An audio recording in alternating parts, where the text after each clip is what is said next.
A few days ago, I was doing a little research on Jennifer Roberts, and I ran across a lecture that she gave several years ago on the power of patience.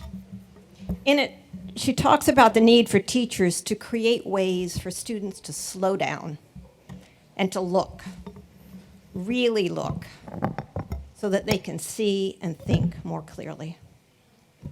One way she did this was to assign students to go to the Museum of Fine Arts and spend 3 hours looking at a 1765 painting called Boy with a Squirrel. That's right, one painting, 3 hours, patiently watching the canvas reveal itself detail by detail in the way only time allows. Well, reading this piece, I felt so inspired. Yes, yes, yes. This was a vital idea for journalists. The truth reveals itself only when you look hard and only when you take time. Be patient and the truth will emerge. I resolved to do this more. Be patient, look harder, take time. But the real world is a test of this resolve. So a few minutes after I read this lecture by Jennifer Roberts, I opened my company email. I read a message that said that our corporate name had just been changed from Trunk back to the old Tribune Publishing. This was a very happy day. But then I read down in the email, and I found this sentence. It said, "Thanks for all you do to help us create meaningful journalism, deliver it more quickly and more frequently, and more quickly and more frequently." I knew I was not in Nieman land anymore. But one of the best things about being in Nieman land, about being back in Nieman land, is being exposed to these big ideas and thinking about how they can apply to our work. We get to think about things like the power of patience, how it applies to what we do. And today, we get to think about another of Robert's big ideas, about the connection of our hands to our minds. So here's Jennifer Roberts. She's the Elizabeth Cary Agassiz Professor of Humanities at Harvard. She teaches in the Department of History of Art and Architecture. And today she's going to do what in journalism we call a hot take.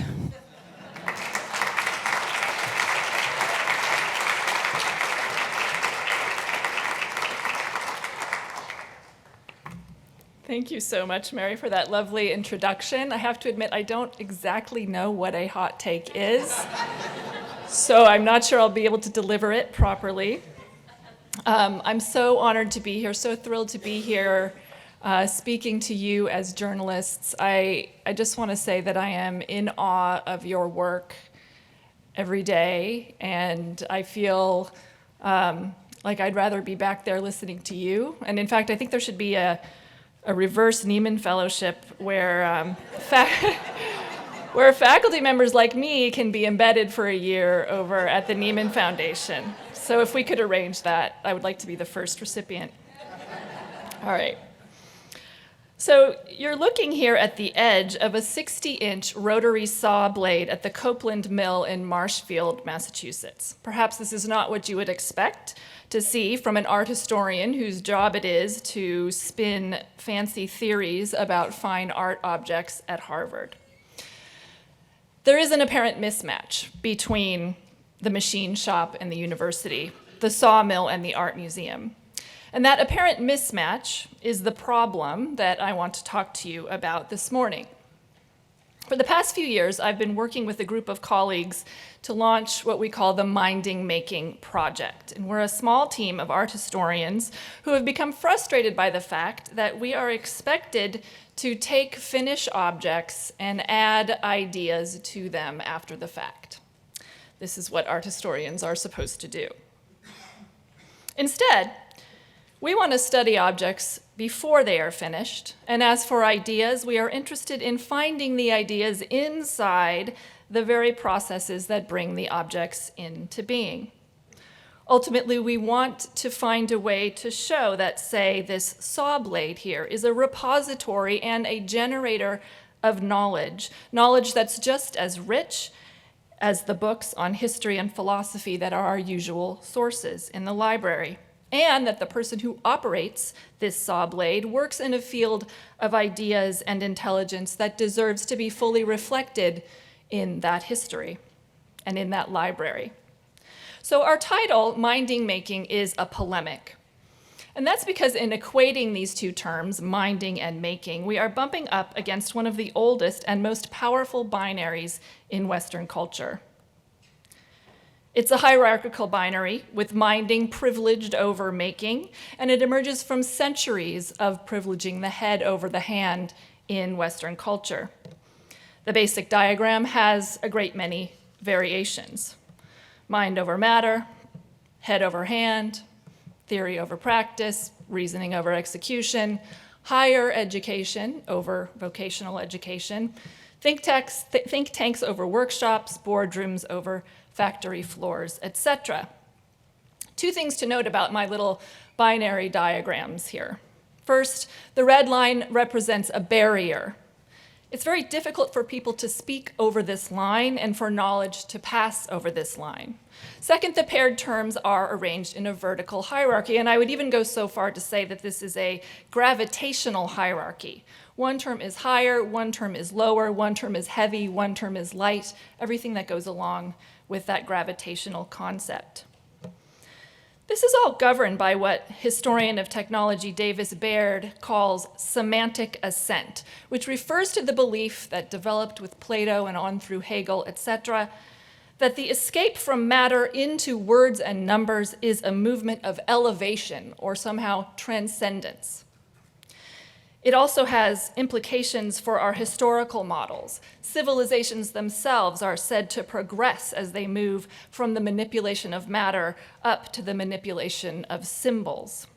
Insidiously, this model implies that all of the intelligence in a culture evaporates up into the top of the system, leaving inert matter and mute makers at the bottom. And this is why it is hard sometimes to recognize intelligence in the realm of making, whether manual or otherwise, why it's hard to describe it, why it's hard to integrate it, why it's hard to even imagine that one would look for it there.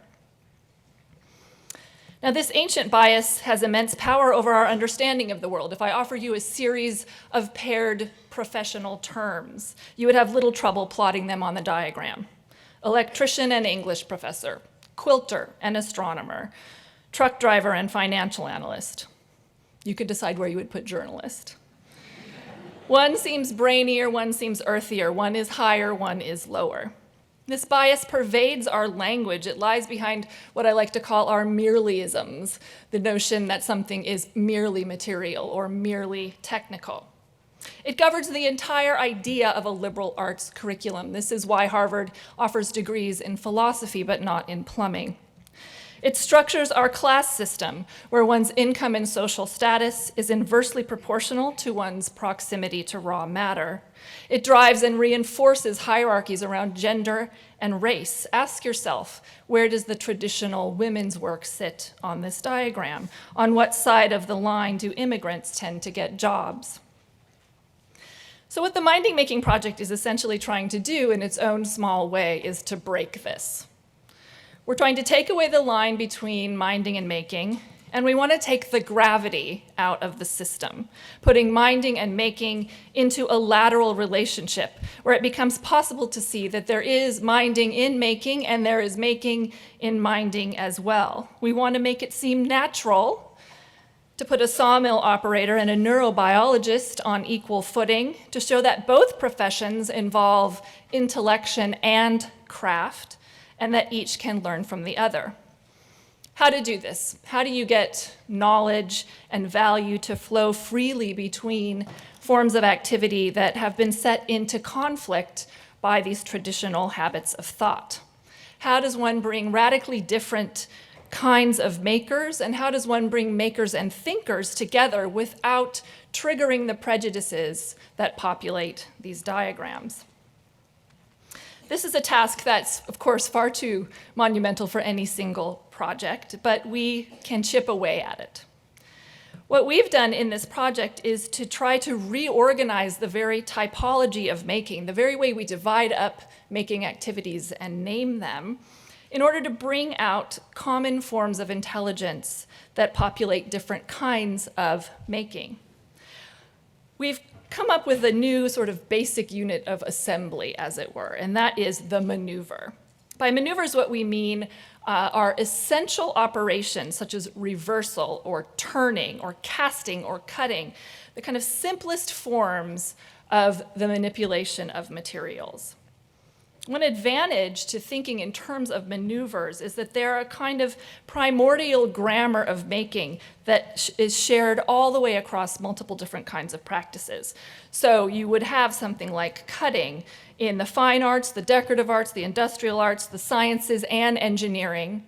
And this is something that can be shared by all of these practices. Moreover, these maneuvers, these terms of maneuvers, also link the artisanal and the symbolic spheres. They tend to have significant conceptual and metaphorical resonance, linking verbal and visual operations. So think about the kind of fundamental physical basis of so many of our metaphors and idioms and turns of phrase. Something like the phrase "cut to the chase" is actually borrowed from film editing and the way film is cut into pieces. We've held a series of experimental workshops with the project to see what might happen if we divide making up in this new way and follow a single maneuver through multiple different kinds of practices. In the summer of 2015, we studied turning by working with the following tools: lathes, early cinematic devices, potter's wheels, and turntables. And in no book about making would you ever see these four kinds of tools together. This is completely absurd from the perspective of the way different kinds of professions are divided up. In 2017, we brought an even more diverse range of makers and practices together for a workshop on cutting. And I just want to run through a few of the people that we brought together. Bill Schindler, a specialist in Stone Age technology who demonstrated flint knapping techniques. Lindsay Lodi, a filmmaker and Harvard graduate student who showed us a simple 16mm film editor. And just to continue with cinema for a minute, the entire history of narrative cinema, the kinds of stories it can tell and the ways it can play with time, all of this is based on the literal practice of cutting apart pieces of film at just the right place. We talked to Chris Walker, who was head cutter at the storied Savinor's Market, which I'm sure many of you have visited. And he demonstrated butchering techniques for us. Jeff Lichtman, the head of a neurobiology lab at Harvard, here is our neurobiologist. His team is building a mind-bogglingly detailed three-dimensional map of brain tissue by cutting specimens of mouse brain into 50-nanometer slices and then restacking them, scanning and restacking them as a three-dimensional model. And just to give you a sense of how small 50 nanometers is, a human hair is 100,000 nanometers thick. Penley Knipe, a conservator at the Harvard Art Museums, who is an expert in the history of silhouette cutting. And last but not least for today, Dean Copeland, the owner of the saw blade with which I began my presentation. He has been working for over 30 years, turning lumber into logs. I'm sorry, logs into lumber. That would be quite a feat. So none of these people had ever met each other, and in fact, under the normal course of events, there would be no reason for them ever to meet each other. There is no filmmakers and flint knappers convention. There is no annual meeting of the Butchers and Neurobiologists Society.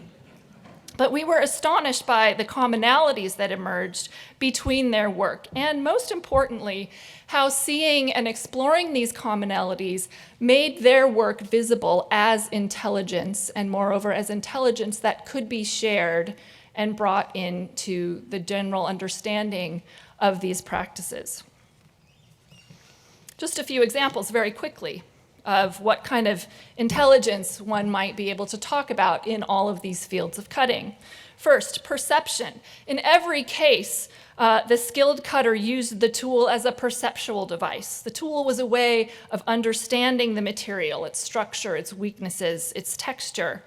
Many of our cutters described having something like X-ray vision, or that the act of cutting gave them that kind of vision, an ability to see inside the block of opaque material that they approached, in the way that the film editor sees the story by cutting the film, or the neurobiologist sees the structure of brain by cutting the specimen. Second was decisiveness. Each of our makers had honed a remarkable sensitivity to risk, which is perhaps not surprising when you're working with a 60-inch blade. Cutting tends to have a terrible and dangerous finality about it, and to make a cut is always an exercise in accountability.